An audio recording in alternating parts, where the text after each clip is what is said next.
கிராமத்து மக்கள் கதை அறிவாளி மூதாரும் அருளுடைய கிராமமும். தென்னாட்டு கிராமங்களில் ஒன்றாக இருந்தது செங்காடு.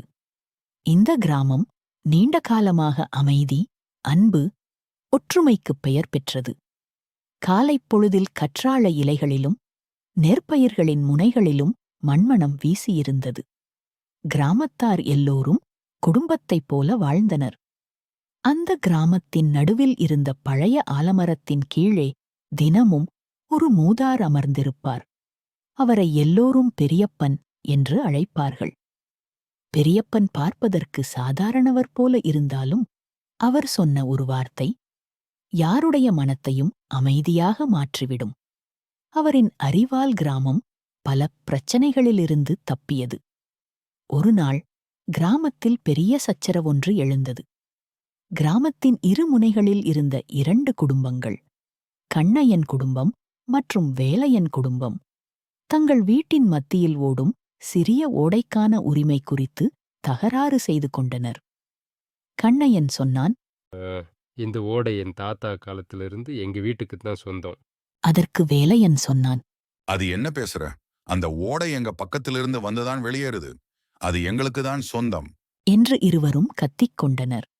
கிராமத்தினர் பயத்தில் இப்படி ஒரு பிரச்சனை செங்காட்டில் நடந்ததே இல்லை என்று கவலையடைந்தனர். கிராம மக்கள் எல்லோரும் ஒன்றாகத்தான் பெரியப்பனை அழைத்து வந்தார்கள். பெரியப்பன் மெதுவாக ஓடையின் அருகில் உள்ள பெரிய கல்லில் உட்கார்ந்தார். அவர் கண்ணையனையும் வேலையனையும் பார்த்து கூறினார், நீங்கள் இருவரும் ஓடையை உங்கள் சொத்தாக நினைக்கிறீர்கள்.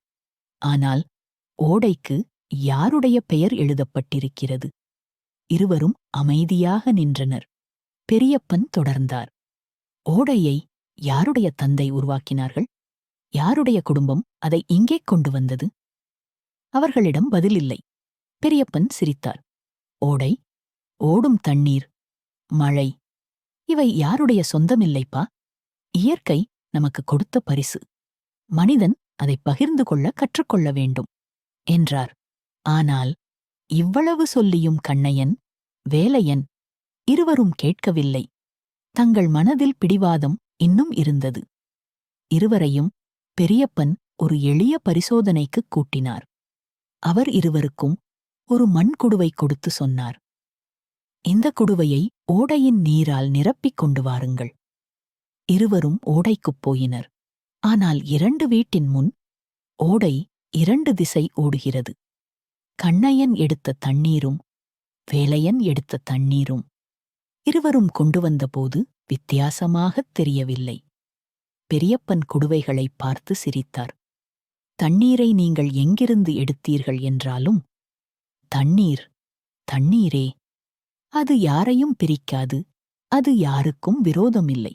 ஆனால் நீங்கள் இருவரும் தண்ணீரை விட தாழ்ந்த சிந்தனையோடு சண்டை போட்டு வருகிறீர்கள் என்றார்.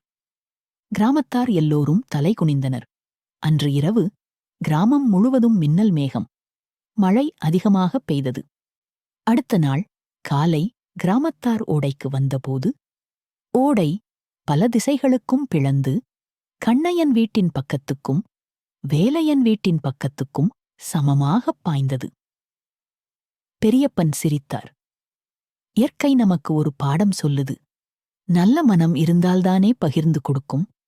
நீங்கள் இருவரும் சண்டையில்லாமல் இருந்திருந்தால் இந்த மழை இதைச் செய்திருக்கும்.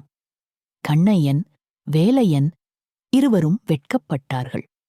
அவர்கள் ஒருவரை ஒருவர் அணைத்துக் கொண்டு, இது எங்களுடையது அல்ல, கிராமத்தார் அனைவருடையது என்று அறிவித்தனர். அந்த வருடம் ஓடைத் தண்ணீர் பெருகினது. அறுவடை மிகச் சிறந்தது.